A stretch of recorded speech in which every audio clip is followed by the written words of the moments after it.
All right, hey guys, Jason here. We are getting stuff ready for my hunting trip. I'm going to be gone for 4 weeks, hunting 3 different states, possibly 4, but 3 states for sure. Getting all my stuff ready. Got my trailer stuff getting set up and ready, which is behind here. I'm going to pull that in here tomorrow and start working on that. We're getting things together. We got our CC stuff all charging, all our battery setups here for our tools that we're taking with us.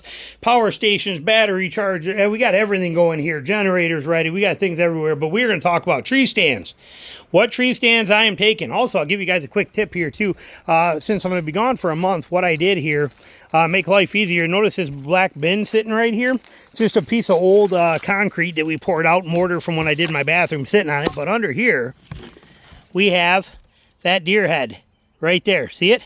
And look at the bugs on that thing going already. Look at them going to town. Okay, we're going to let that dudes eat on this guy. And we're going to let them, we got to get that to sit right. Hold on, come on.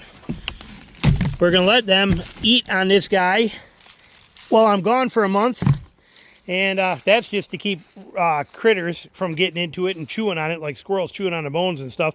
But we're going to let this thing get chewed on and go to town here basically for for the month while I'm gone. And when I get back, that thing should be clean enough that all I got to do is boil it out, which is going to be sweet and simple and easy. I'm pretty lazy about that stuff. I still got this, a set from here. I got another set buried somewhere else in here, maybe up there.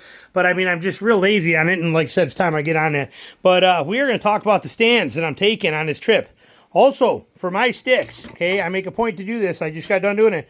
11 millimeter and 7/16 will let you tighten up all of your adjustment points that you need on this stand. This is what you want here. We just got done doing it. I went through like I do, twice a year, every year on each of them with how much I hunt, and just make sure everything is nice and tight on there is what I want. But we are taking this Rubicon, which is the one I used last year, the same exact stand setup that I ran all last year out there. We are taking this, and we are taking a set of 3 Lone Wolf sticks right here, original Lone Wolf sticks, and we have an X3 or a C3 Micro on this thing. Stand is chamfered. Platform is chamfered. Just like you see, like I did. It's the same setup I ran last year. We're going to run that. We also then have an exact duplicate backup that's never been used. This is a brand new Rubicon. I have it set up again with an X or a C3 Micro. And we have one more set of sticks that don't even have the straps on them yet or nothing. And one more thing here and a couple more bungee straps. Will be put together as a spare kit or parts if I need it for something, but it's just going to be thrown in the trailer as a spare. That is a spare, 100% spare setup. This one I have also chamfered everything. I got it all set and ready, but it is basically a spare combo in case I need it. And then we are bringing the fly, which I never would have thought in a million years I would say but I am gonna bring it because there are some of these places I'm going to where I'm not going to be sitting for the entire day, or even if I do, I'll suck it up and deal with it. But we are taking that fly with us. That fly stand is just so amazing. I wish it had a better seat for longer all-day sits, but then they make the Roam, which gives you this seat on here in the seat post, but that Roam is pretty close in weight to this. It's not too far off. I think this is 9 pounds, and that's 8 pounds, 7.5 pounds. Plus, you put a C3 Micro on here. I think I just think that I'd rather have both of these. This one I'm taking with me for a run and gun setup, though. There's a couple places in one of the states I go to. If you're my Patreon, you'll see it, where I'm walking a long way in there. I mean, I'm walking over 2.5 miles in to get to that spot, and this is going to be a game changer. And then I have another spot that is literally 900 yards straight up and downhill, and it's nasty brutal. And if I take that one, this will just make life a little bit easier. So I'm bringing this stand too. So these are the 3 stands that I am taking with me. With these setups, with each of these setups, I can end up getting about 17 feet up. 17 feet without pushing it or stretching it to the platform height, 17 feet from the ground. I run a single 8er on the bottom of these, which will always be on my middle stick right here because of how I pack them. And you see if I can wiggle it out of there. There we go. But I run an 8er. The 8er that I run is just a climbing sling. Okay, it is a 2-foot rock climbing sling, and all I do is I hang it on the V-bracket right here on the back. That's it, okay, nothing crazy. I put a zip tie on here just so it doesn't fall off on its own sometime, but I've been running these now for years. I have another one hanging right here. This is another one of those right here. It's all it is, just a standard 23 kilonewton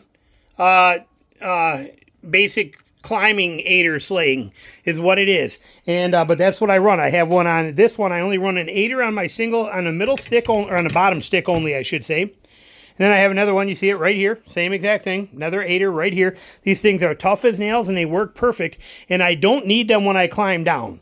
I need it for climbing up. When I climb down, I just step right past it and walk right down a tree. So that works flawless for me. I like the system. I like the setup. I am still using my classic swim noodle setup that you see on each of these right here, right here. This one here is a little bigger.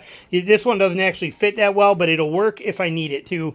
Again, this is a backup only set. I have no intentions of ever having to use this. It's just going to be thrown in there. And if somebody else needs it, like I said, they can figure that out if they need to. But these are the two I'm planning on using. This one here, with most of the time being, because of the all-day sits, being on this Rubicon stand right here, this setup. And again, swim noodle there. They rest right on the seat over here on this end. They get locked down with these bungee cords, and they are good to go. And I am running paracord straps on each of them. Sweet, simple, and flawless. Then this mumble jumbo right here is going to go in a quart size bag. But what we have here, if I let these out, is we have basically 3 buckle straps right here. So we have 3 actual cam straps right there. 1, 2, and 3 replacements. And we have my only one I got left. I got one C3 micro left.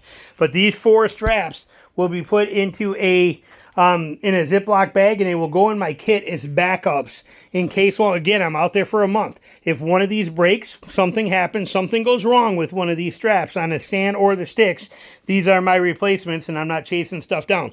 Always, always carry backups. Again, I'm gone for a month, and a month of nonstop hunting. I have to have all my T's crossed and I's dotted and everything done right. We are also taking the full-size wall drop pack seat is going with me. The turkey chair, right up there, as you can see it hiding up there. But we are taking the full-size one because there's one state where that's going to come in handy. I killed a doe off the ground with that last year. Love that chair. So this is my complete set I'm taking for a month of hunting, with this one here, like I said, strictly being a backup set. Really, this stand and that stand is what I'm taking with me, in that chair. Like I said, the rest is backup componentry. So, but that's it. And like I said, we're just getting everything together. Got my generator ready. This is going to go. Got the battery systems all set up. Getting this one charged. This is going to run a diesel heater. Then I'm taking a diesel heater that should be here. Should be here actually tomorrow. The diesel heater should. I wasn't gonna. And then a company reached out to me and offered to give me one, and I thought, you know what, that sounds great. I don't know if that one's going to be here in time, but then it got my wheels spinning and got me flowing, and it's like, you know what, now I want one, and that one they're sending me from H. Calgary may not be here in time, so I thought, crap, I'm just going to buy one. So I bought a LF Bros one, and we're going to test it, whichever, if the H. Calgary gets here before I leave, I'll take that one, and I'll send that LF Bros back before I even open it. Brand new. I'll send it right back to Amazon. But it was my fail-safe because now I want a diesel heater since they got me all worked up. So, when they were going to send me that free one. So we'll see what happens. If that H. Calorie doesn't get here, then I'm taking that LF Bros, because of the fact that I'm going to be gone a month, so what perfect time to test it? Why would I, and I'm not sticking around waiting for it to be here for another 2 days if it's not here by Friday, so, to wait for it till Monday. So hopefully it's here in time. If not, we got another one going with us. We're getting all that stuff together. We got all of our gear together. We just got that brand new power station or a battery pack in from Watt Cycle that is going to power the entire trailer. I am super impressed and excited about this thing, but we got this. And again, this channel, I don't put a lot of this stuff on. Actually I do. This one I did just put this on here, but we have look at that beast right there. Man, look at that big beast. 8,038 watt hours, 628 amp hours. This is like having 6 full-size, huge, deep cycle batteries all in one. Right there. Just doesn't get any better. And today, when I go to the store, I'm putting a power strip underneath there. It's going to be a power strip that runs on there. And that plug goes to my outside. And we are going to have all this stuff set up in here so I can run both those heaters. That Bogue RV coolers, what I'm taking. I'm not taking that big cooler. We're taking this one instead. It's going to be my fridge. Freezers. Fridge. life is good. Freezers, fridge, all my other stuff powered off of this dude right there. So we are very excited in getting everything together and starting to get it dialed in. So there'll be lots of videos coming on all that kind of stuff as we get it rolling. So questions, comments, put them down below. Thanks for watching.